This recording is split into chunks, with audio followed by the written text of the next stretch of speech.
इतिहास के विशाल सागर में कुछ कहानियां समय की रेत में खो जाती हैं, केवल किंवदंतियों में जीवित रहती हैं। लेकिन क्या हो अगर हम उन पन्नों को पलट सकें और एक भूले हुए युग को फिर से जी सकें?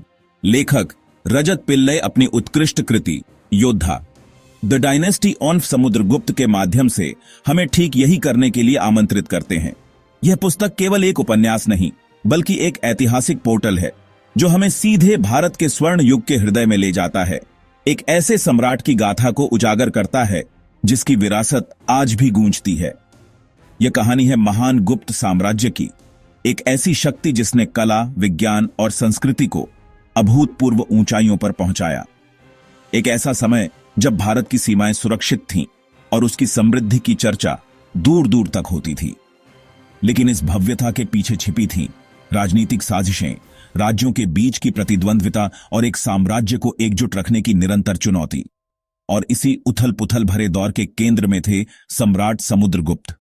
उन्हें केवल एक विजेता के रूप में याद किया जाता है, लेकिन योद्धा उनके व्यक्तित्व की परतों को खोलता है। वह एक निर्भीक योद्धा थे, एक चतुर रणनीतिकार, कला के संरक्षक और एक ऐसे दूरदर्शी शासक थे जिनका सपना सिर्फ विजय प्राप्त करना नहीं, बल्कि एक अखंड और समृद्ध भारत का निर्माण करना था। तो कल्पना कीजिए, चौथी सदी के भारत की सुबह, गंगा के किनारे धुंध में लिपटी सभ्यता जाग रही है। दूर मंदिरों से घंटियों की पवित्र ध्वनि हवा में गूंज रही है, जो जल्द ही युद्ध के नगाड़ों की गगनभेदी गड़गड़ाहट में बदल जाएगी। हवा में मसालों और यज्ञ के धुएं की महक है और क्षितिज पर एक साम्राज्य के उदय की प्रतिज्ञा है। आइए समय में पीछे चलें और उस युग में प्रवेश करें जब भारत एक सुनहरे दौर की दहलीज पर खड़ीढ़ा था। यह गुप्त साम्राज्य का आरंभिक काल था। यहां की जीवनदायिनी नदियां जैसे पवित्र गंगा उपजाऊ मैदानों को सींचती थीं और घने जंगल संसाधनों से भरे थे। प्राचीन नगर जैसे पाटलिपुत्र केवल प्रशासनिक केंद्र नहीं, बल्कि ज्ञान और संस्कृति के जीवंत केंद्र थे, जहां हर कोने में जीवन की हलचल थी। इस महान साम्राज्य की नींव रखी थी एक दूरदर्शी शासक चंद्रगुप्त प्रथम ने। उन्होंने बिखरे हुए राज्यों को अपनी राजनीतिक सूझबूझ और रणनीतिक गठबंधनों से एक सूत्र में पिरोया। लिच्छवी राजकुमारी कुमारदेवी से उनका विवाह केवल एक वैवाहिक संबंध नहीं, बल्कि एक शक्तिशाली राजनीतिक गठबंधन था जिसने गुप्त वंश को अपार प्रतिष्ठा और शक्ति प्रदान की।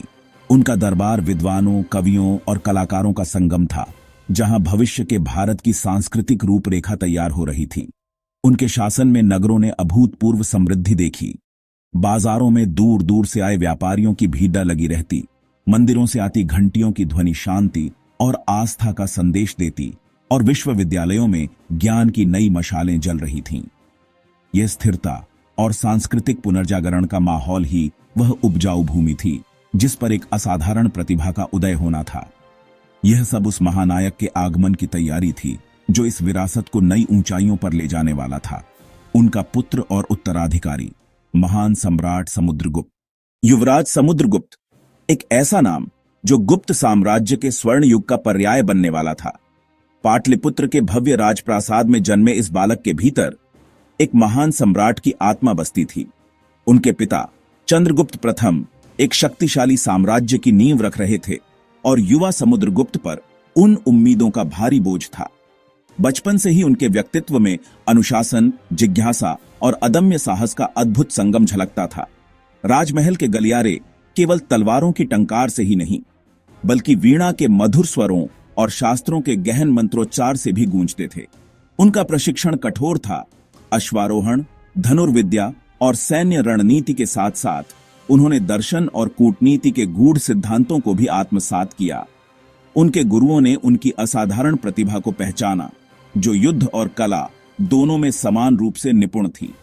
लेकिन सिंहासन का मार्ग कांटों से भरा था। महल की सुनहरी दीवारों के पीछे सत्ता की भूख और ईर्ष्या की आग सुलग रही थी। उनके अपने ही भाई बंधु और प्रतिद्वंद्वी राजकुमार उन्हें एक खतरे के रूप में देखते थे। गुप्त दरबार में साजिशों के जाल बुने जाने लगे। हर कोने में फुसफुसाहट और हर मुस्कान के पीछे एक छिपा हुआ खंजर था। पर हर चुनौती ने समुद्रगुप्त के फौलादी इरादों को और भी मजबूत किया। उन्होंने सीखा कि असली लड़ाई केवल रणभूमि में नहीं, बल्कि राजनीति के मैदान में भी लड़ी जाती है।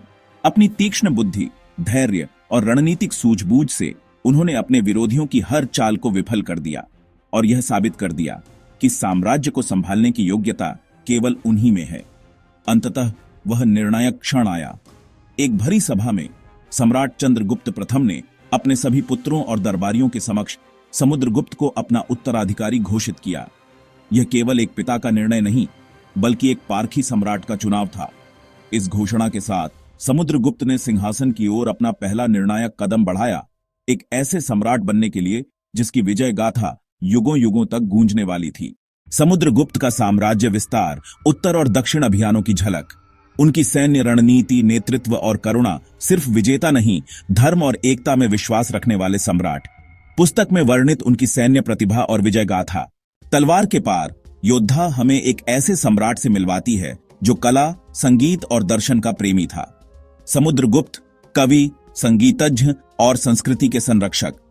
उनके दरबार में कवि, कलाकार और संगीतकारों की सभा लगती थी।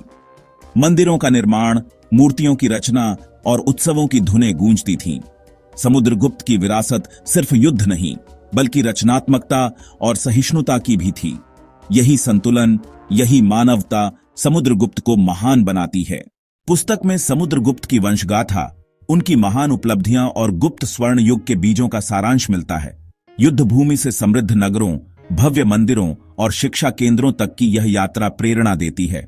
रजत पिल्लई की योद्धा, the dynasty own of Samudragupta, केवल एक ऐतिहासिक पुनर्कथन नहीं, यह एक गहरी और इमर्सिव यात्रा है उस महान योद्धा के जीवन में जिसकी गूंज समय के गलियारों में आज भी सुनाई देती है। यह इतिहास को जीवंत करने का एक प्रयास है।